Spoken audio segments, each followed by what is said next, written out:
Bueno, desde Interconectadas queremos hablar un poco hoy de la perspectiva de género de la mujer en las ciudades, de las ciudades inteligentes. ¿Cómo puede llegar a funcionar eso?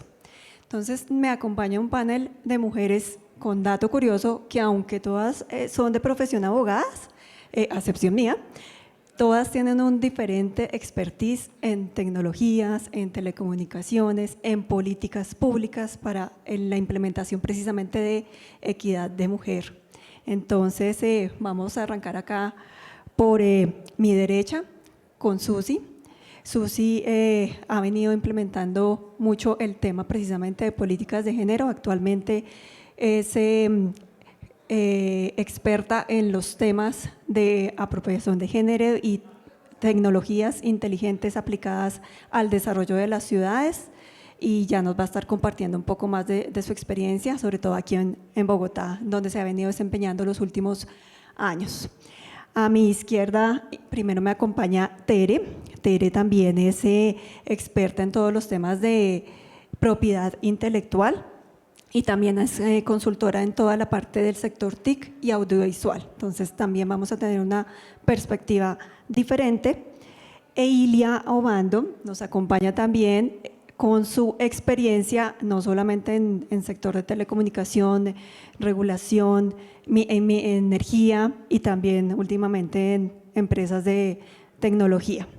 Entonces, vamos a ir dando inicio con la primera pregunta. Me gustaría arrancar nuevamente aquí por mi derecha con Susi.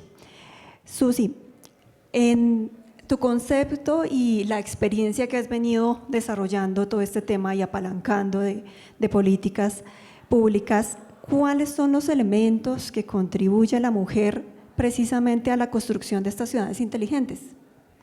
Gracias, buen día para todas.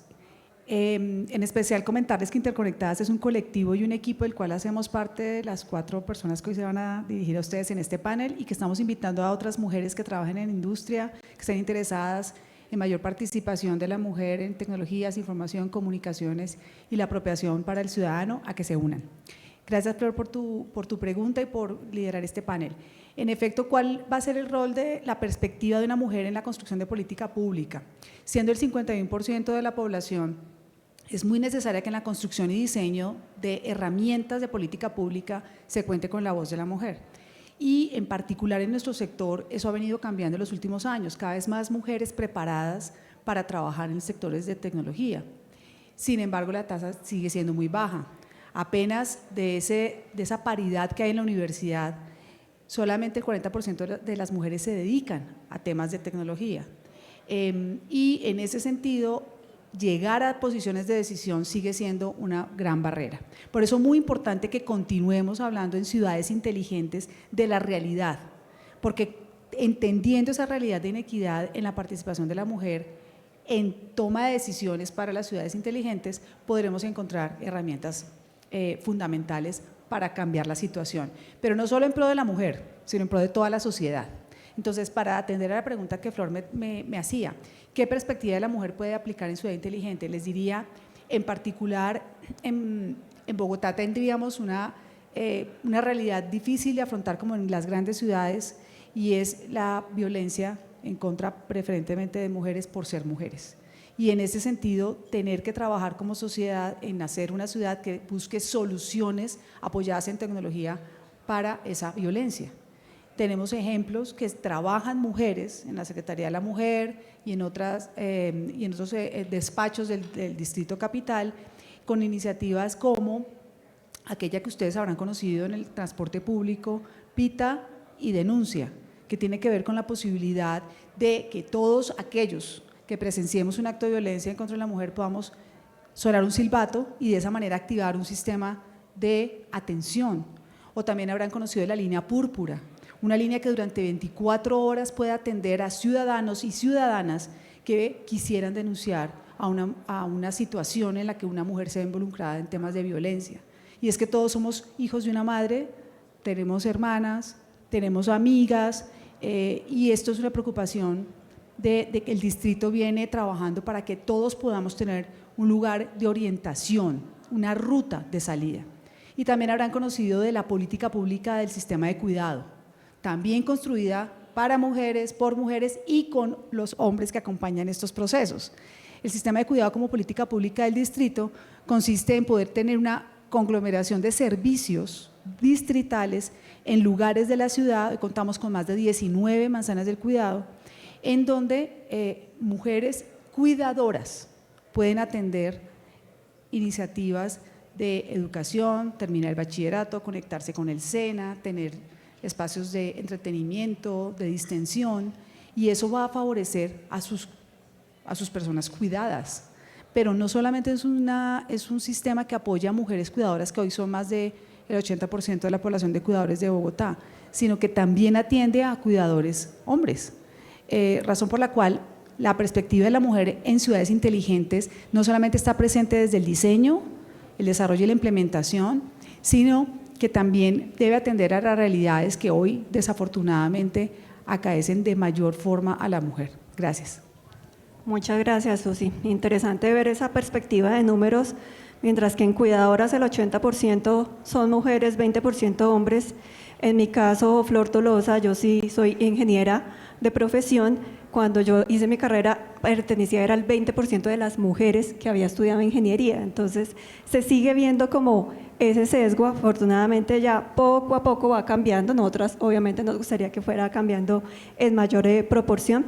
Y es muy agradable encontrarse colegas que, aunque no son ingenieras, comparten todo este tema de cómo las tecnologías sirven más de vehículo, de instrumento, para hacer la calidad de vida de los ciudadanos que nos merecemos. Y Tere, yo me imagino que en los temas de propiedad intelectual debe pasar algo similar. ¿Cómo es el rol de la mujer?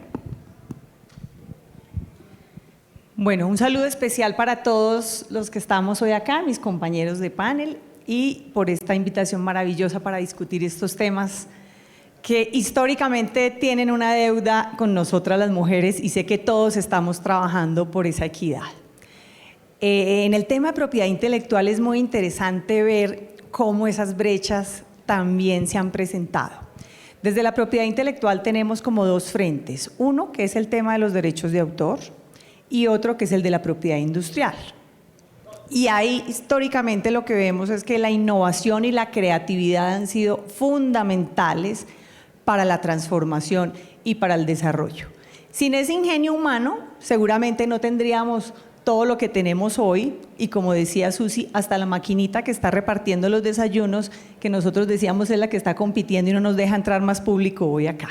Todo ese ingenio necesita de mujeres valientes que hagan parte de este escenario de propiedad intelectual y que puedan generar iniciativas que puedan patentarse. Un poco de información sobre el tema. La Organización Mundial de Propiedad Intelectual, OMPI, en abril del año 2021, es decir, muy reciente, creó la primera sesión para revisar temas de propiedad intelectual y equidad de género. Es decir, apenas estamos arrancando en ese tema porque identificaron que efectivamente había una brecha importante y solo el 16%, para darles un ejemplo, de las mujeres hacen parte del registro de patentes en innovación. 1 de cada 5 mujeres trabaja en temas de diseños, empezando desde cosas elementales como por ejemplo la generación de envases, o también la participación en creación de dispositivos, o inclusive de diseños de automóviles. Solo una mujer de ese 5%, una de cada 5 personas, una es mujer. Y así también vemos un sesgo en los temas que abordan las mujeres respecto de la propiedad intelectual. Por ejemplo, estamos más dadas a trabajar en temas farmacéuticos, químicos, que en temas relacionados con carreras STEM, ciencia, tecnología, matemáticas. Entonces, ¿qué podemos hacer? Hay un camino por recorrer y hay una deuda histórica en este tema. Colombia, en junio también del año 2021, junto con Chile, Costa Rica y Perú, creó la primera red de propiedad intelectual con enfoque de género y viene trabajando en toda la capacitación para niñas y mujeres, porque se ha demostrado que cuando uno expone a estas niñas a edad más temprana a temas de innovación, la curiosidad las invita a que ellas se motiven a ser parte de todo el esquema de propiedad intelectual. Entonces, se viene trabajando de forma muy importante para que podamos nosotros como colectivo y además también como ciudades involucrar a estas mujeres en esos procesos que les permitan aportar en la creatividad, que les permitan generar patentes y que les permitan contribuir con su innovación en el desarrollo de las ciudades inteligentes. Muy interesante lo que menciona Tere. Personalmente siempre me apasionaron las matemáticas, pero nunca había explorado el tema de patentes, de estos temas de investigación.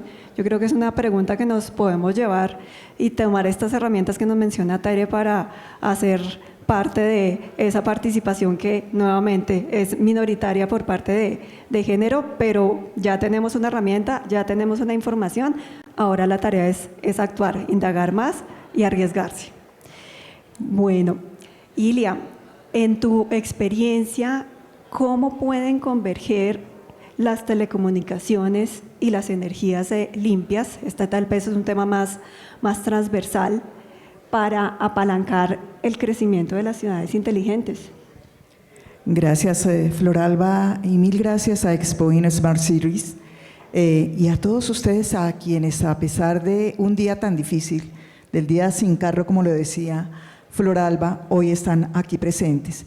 Indudablemente, lo primero decirles que para mí es un privilegio estar acompañada de mis colegas.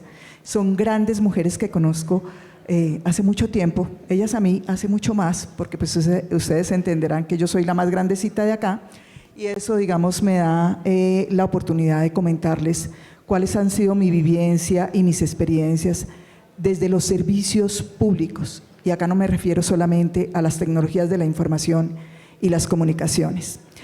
A mí la vida me ha permitido evidenciar que no es suficiente haber avanzado con las TIC, sino que se hace necesario converger los otros servicios tan importantes como es el servicio de energía.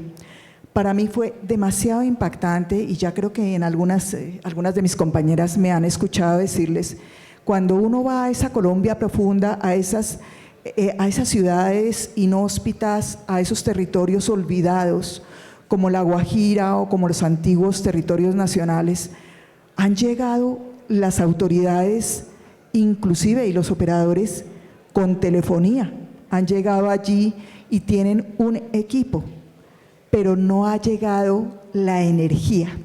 Y ustedes pueden imaginarse cómo será tener una tablet, o cómo puede ser que una escuela tenga un computador, o inclusive yo pienso que ya la mayoría, pues hay más equipos celulares, por supuesto, que personas, y todos tienen, por fortuna, un equipo celular, pero no tienen dónde conectarlo. Entonces, evidenciaba cómo personas tenían que caminar días inclusive para poder cargar su equipo terminal.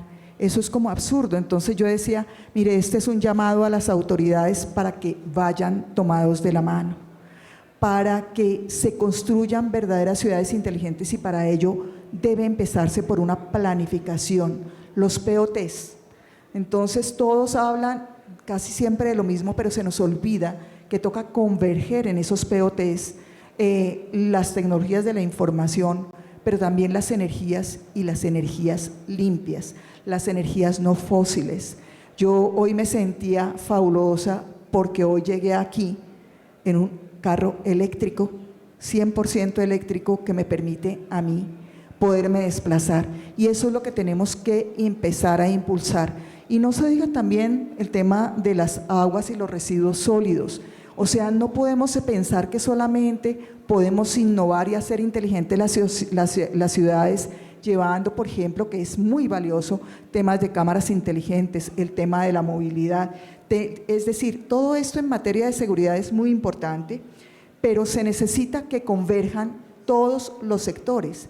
Porque, por ejemplo, en esas ciudades apartadas, qué valioso es poder tener la telemedicina, la teleeducación, pero si no tienen dónde conectarse, cómo pueden hacer eficiente o cómo pueden llegar a ser, por lo menos, que tengan todos los servicios y las necesidades la población colombiana. Entonces, la invitación es a ello, que desde que se proyecten, y acá creo que nos acompañan alcaldes de varias ciudades, para que en sus planes tengan en cuenta no solamente el sector de las TIC, que es muy importante, sino también que converjan los demás servicios públicos para ser verdaderas ciudades inteligentes. Muchas gracias, Ilia, por traernos esa reflexión de esos territorios muchas veces alejados que tienen retos adicionales a los que nosotros nos podemos enfrentar en las ciudades grandes. Y cómo esa perspectiva, que si la unimos a lo que al principio nos comentaba Susi, de que si ya de por sí este tipo de territorios tienen una complejidad por tener acceso a este tipo de servicios, de tecnologías, a las mujeres le sumamos que generalmente siguen ocupando su rol de cuidadoras, pues tienen una dificultad mucho mayor incluso que las mujeres que podemos llegar a estar en ciudades inteligentes, en ciudades pues más grandes. Continuando, Susi, con los ejemplos que nos ponías a continuación, que nos ponías hace un momento, ¿cómo podríamos llegar a caracterizar la experiencia de esas ciudadanas que han tenido la oportunidad de participar con estas iniciativas para que podamos llegar a hablar de una ciudad inteligente con equidad de género? Gracias. Podríamos decir que una ciudad inteligente es aquella que trabaja con datos y con las herramientas con las que cuenta para mejorar la calidad de vida. Y creería que en experiencia del usuario, de la ciudadana, del cliente, necesitamos entrar a conocerla. Se cree que en las manzanas del cuidado podrían llegar a tener 1 millón de usuarios. Actualmente cerca de 200.000 personas están llegando a estas manzanas, pero se podría llegar a 1 millón. ¿Y qué hacemos si cada vez que se acercan a un servicio de estos hay que preguntarles lo mismo? ¿Cómo te llamas? ¿De dónde vienes? ¿Cuántas horas dedicas al día al cuidado? ¿Cuánta gente está a tu cuidado? ¿Qué tal si aprovechamos la tecnología en una ciudad inteligente para capturar datos y poder hacer analítica de los mismos para caracterizarlo? Y entonces la siguiente vez que ella se acerca a la manzana, ya quien la atiende la saluda por su nombre y sabe cuántas veces ha asistido o cuántas no ha asistido para preguntarle por qué. Ese tipo de soluciones y de experiencia al cliente en la ciudad inteligente le da confianza al ciudadano y al usuario respecto de la oferta que se está abriendo. También les tengo buenas noticias, ya se está piloteando hoy un chat de la aplicación más usada por todos, que es WhatsApp en este momento en la realidad que vivimos. Es esa aplicación que usualmente tienen todos descargados en un teléfono inteligente y a través de ese piloto se está pudiendo caracterizar con cerca de 96% de completitud de las herramientas por las que se indaga a su usuaria con el propósito de que ya se permita conocer, ¿no? Y de esa forma pueda tener unos servicios más especializados. Esa podría ser un ejemplo. Un segundo ejemplo puede ser un piloto que también se está armando en estas manzanas del cuidado, que es una política pública novedosa en el distrito y que seguramente va a ser exportada a otras ciudades del mundo, para que las personas que asisten a estas clases, a estos espacios de esparcimiento en las manzanas del cuidado, puedan ir llevando su récord de asistencia de forma que sus entrenadores pues, puedan tener mejor acercamiento a sus procesos. Esas experiencias al cliente pasan por identificar sus necesidades, su situación, su condición y porque la tecnología, particularmente en una ciudad inteligente, esa es la mayor herramienta, le permita a la organización que ofrece el servicio, en estos casos que he explicado y que conozco, el propio Distrito Capital, le permita ir dialogando. Y eso es algo que estamos viendo con aplicaciones como la inteligencia artificial y las facilidades que se lanzan desde el mes de octubre del año pasado, estas de ChatGPT, de la inteligencia artificial generativa, y es que nos permitan dialogar, a ver si logramos eso que es tan difícil en las esquinas de la ciudad o en los parques de la ciudad, y es ponernos de acuerdo sobre los mínimos comunes y poder como sociedad salir adelante a tantos obstáculos que se nos presentan en la vida cotidiana. Gracias, Susi. Tú me pones en la mesa un tema muy de moda, ¿no? El tema de la inteligencia artificial generativa, el chat GPT. Y al final, pues si bien es una inteligencia artificial que viene evolucionando, que viene aprendiendo, se dice que detrás de la inteligencia artificial finalmente están los humanos, los desarrolladores. Hemos hablado de algunos números, que el 80% de mujeres cuidadoras, que el 80%, solo el 20% de mujeres ingenieras o menos en el caso de propiedad intelectual. ¿Será que existe sesgo de género en esta tecnología?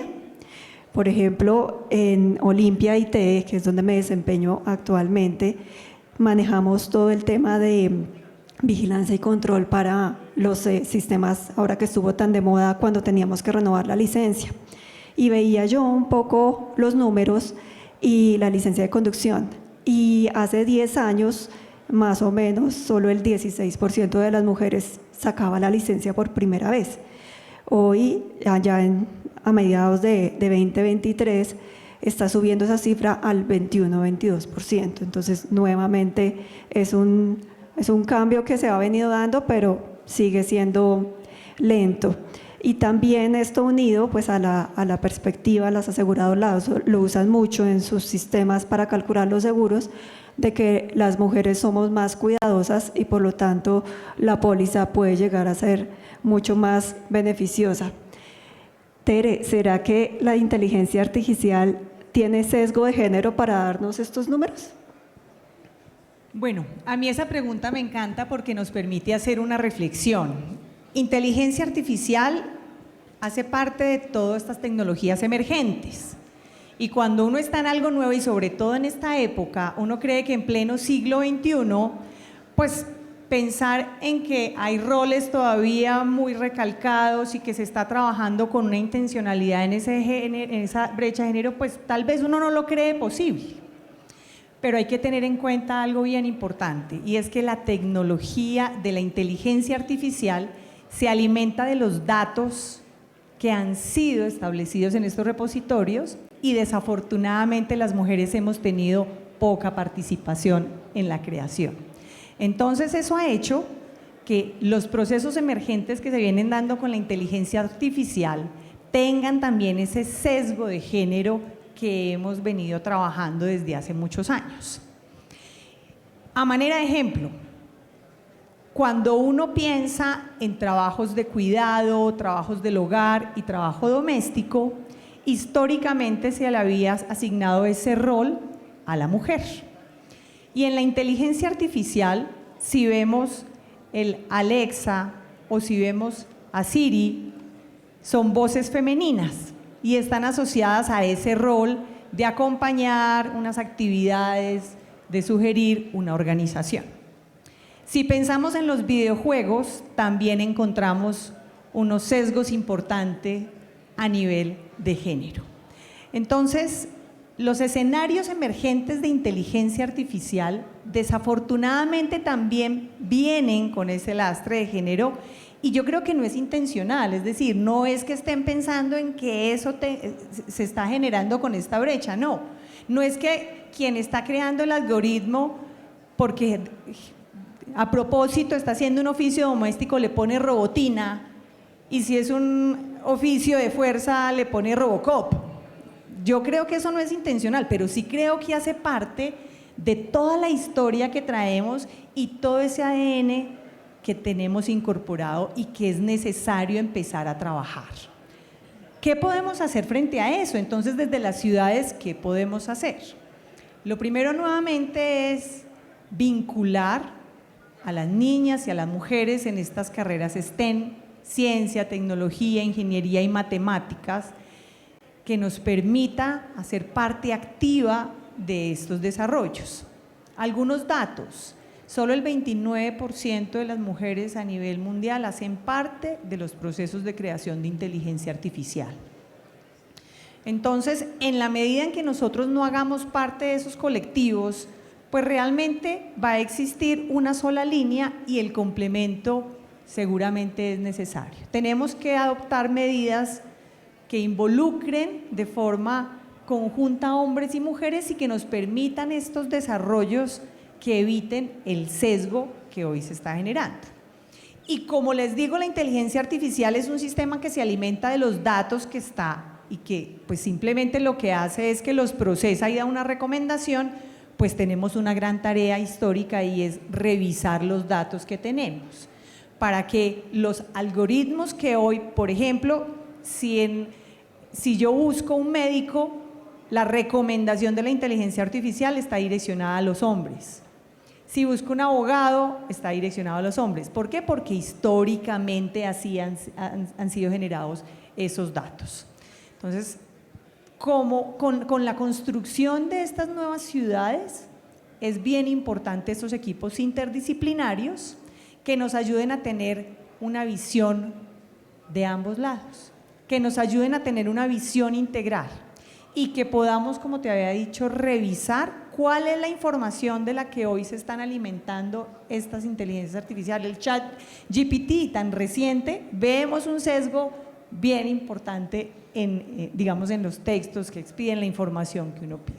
Entonces, hay un reto bien importante y claro que tenemos ese sesgo, desafortunadamente, en la inteligencia artificial.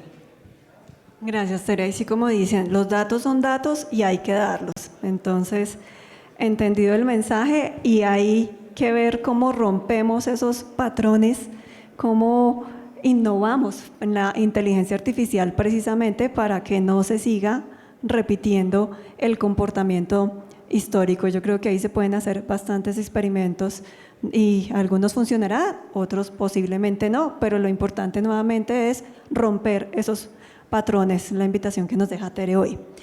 Bueno, nuevamente agradecidas porque estén aquí con el Día Sin Carro, pero también agradecidas porque este auditorio tiene presencia masculina. Eso está muy bien. Cuando hablamos en auditorios de mujeres, no sé si mis compañeras lo comparten, la participación femenina es mayor y hoy debo decir que la masculina está muy bien representada. Entonces, Ilia, ¿cómo hacemos para seguir haciendo que estos hombres, caballeros y público en general nos siga acompañando en estas iniciativas? Gracias, Florecita. Pues mire, yo soy una convencida de que las mujeres nos hemos venido abriendo paso a codazo limpio. No de ahora, sino de hace mucho tiempo. Lo digo por propia experiencia.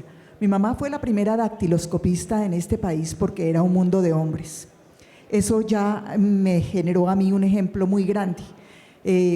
Salió de la Registraduría General de la Nación, pero no me diga cuándo, y ustedes muchos me conocen, llego yo a un ministerio a liderar como abogada un grupo de ingenieros.